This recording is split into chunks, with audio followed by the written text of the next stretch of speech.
समेत दुनिया में धड़ाम हुआ कोरोना, लेकिन चीन पर फिर गहराया सबसे बड़ा शक।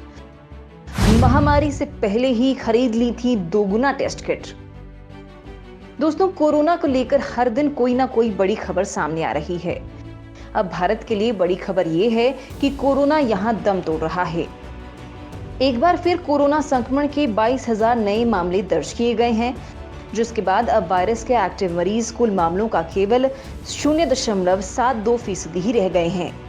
पिछले कई दिनों से कोरोना के एक्टिव मरीज बीते साल मार्च की तुलना में सबसे निचले स्तर पर हैं, क्योंकि बीते 24 घंटे के अंदर कोरोना के 24,602 मरीज ठीक हुए हैं।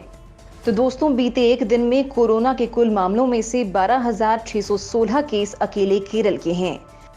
भारत में अब कोरोना के एक्टिव मरीज 2,44,000 हैं, जो कि बीते 204 दिनों में सबसे कम है। वहीं रिकवरी रेट बढ़कर 97.95% तक पहुंच गया है, जो मार्च 2020 की तुलना में अब तक का सबसे उच्चतम स्तर है। वहीं टीकाकरण की बात करें तो देश में अब तक 93 करोड़ खुराकें दी जा चुकी हैं। ये भारत की स्थिति है और अब बात है दुनिया की। दुनिया को सता रहे कोरोना को लेकर WHO ने तगड़ी खबर दी है। विश्व स्वास्थ्य संगठन का कहना है कि कोरोना वायरस संक्रमण के नए मामलों की संख्या में पिछले सप्ताह गिरावट आई है। वैश्विक स्तर पर मामलों में गिरावट का सिलसिला अगस्त में शुरू हुआ था, जो अभी भी जारी है। WHO ने कहा कि यूरोप को छोड़कर दुनिया के सभी क्षेत्रों में मामलों की संख्या में गिरावट आई है। फिलहाल अफ्रीका में 43%, पश्चिमी एशिया और दक्षिण पूर्व एशिया में करीब 20%, अमेरिका और पश्चिमी प्रशांत क्षेत्र में 12% की गिरावट आई है।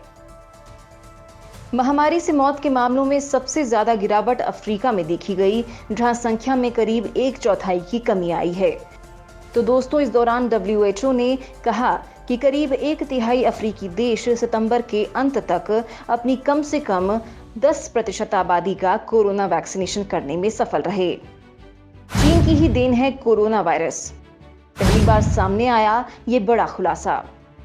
दोस्तों, कोरोना अब दम तोड़ रहा है, तो इस दौरान अब दुनिया के देश कोरोना के असली बाप यानी चीन को भी दम निकालने में लगे हैं। कोरोना की उत्पत्ति पर लगातार हो रहे खुलासों ने चीन को कटघरे में खड़ा किया है। चीन पहले ही कोरोना की उत्पत्ति के समय को लेकर बयान बदलता आया है और अब एक नए खुलासे ने चीन की भूमिका को पहले से ज्यादा संदिग्ध बना दिया है। ऑस्ट्रेलिया और अमेरिका की ज्वाइंट साइबर सिक्योरिटी फर्म ने कोरोना के चीनी कनेक्शन को लेकर रिसर्च के आधार पर एक दावा किया है।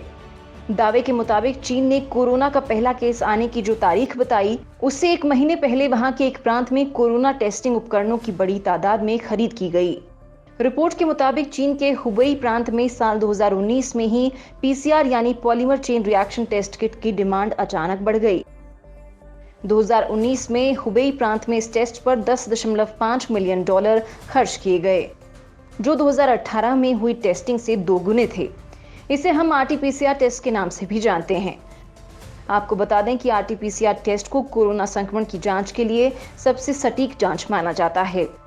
इसमें वैज्ञानिक DNA सैंपल की स्क्रीनिंग कर इन्फेक्शन का पता लगाते हैं। सबसे ज्यादा टेस्ट किट हुबेई के वुहान शहर में खरीदी गई। चीन ने इस शहर में ही पहला कोरोना केस मिलने का दावा किया था। 31 दिसंबर 2019 को चीन ने WHO को बताया था कि उन्हें वुहान शहर में निमोनिया का एक अजीब केस मिला है। 7 जनवरी 2020 को चीन ने आधिकारिक तौर पर कोरोना का नया वेरिएंट SARS-CoV-2 या COVID-19 मिलने की घोषणा की। भारतीय वैक्सीन के लिए WHO की नौटंकी जारी। अब अगले हफ्ते भारत के लिए होगा बड़ा फैसला। दोस्तों, भारत बायोटेक की वैक्सीन कोवैक्सीन को इमरजेंसी अप्रूवल देने में WHO की नौटंकी लगातार जारी है। चीन को चुटकियों में अप्रूवल देने वाला WHO भारत को लेकर लगातार बयानवीर बना हुआ है। हालांकि अब उसने कहा है कि इस मामले में अगले हफ्ते एक बड़ी मीटिंग होने वाली है, जिसमें आखिरी फैसला लिया जाएगा। WHO की मंजूरी के बाद ही इसे दुनिया भर के अधिकांश देशों द्वारा स्वीकृत वैक्सीन माना जाएगा। भारत में फिलहाल भारत बायोटेक के वैक्सीन के आपात इस्तेमाल की इजाजत है, लेकिन अभी तक इस टीके को किसी पश्चिमी देश की नियामक संस्था से मंजूरी नहीं मिली है। इसकी वजह से कई देशों ने कोवैक्सीन लगवाने वाले लोगों के ट्रैवल को इजाजत नहीं दी है। कोवैक्सीन के लिए 19 अप्रैल को प्रस्ताव भेजा था, लेकिन तब से WHO सवाल दर सवाल करता जा रहा है। आपको बता दें कि भारत में फिलहाल 3 कोरोना वैक्सीन का इस्तेमाल किया जा रहा है। इनमें भारत बायोटेक की कोवैक्सीन, सीरम इंस्टीट्यूट की कोविशील्ड और रूस की स्पुतनिक वी शामिल है। और अब भारत के लिए एक और अच्छी खबर है। दवा कंपनी कैडिला हेल्थकेयर ने बताया कि उसके 2 खुराक वाले ज़ाइकोव-डी के तीसरे चरण का परीक्षण करने के लिए भारतीय दवा नियामक से अनुमति मिल गई है। कंपनी को 20 अगस्त को 3 खुराक में दिए जाने वाले टीके को मंजूरी मिल चुकी है।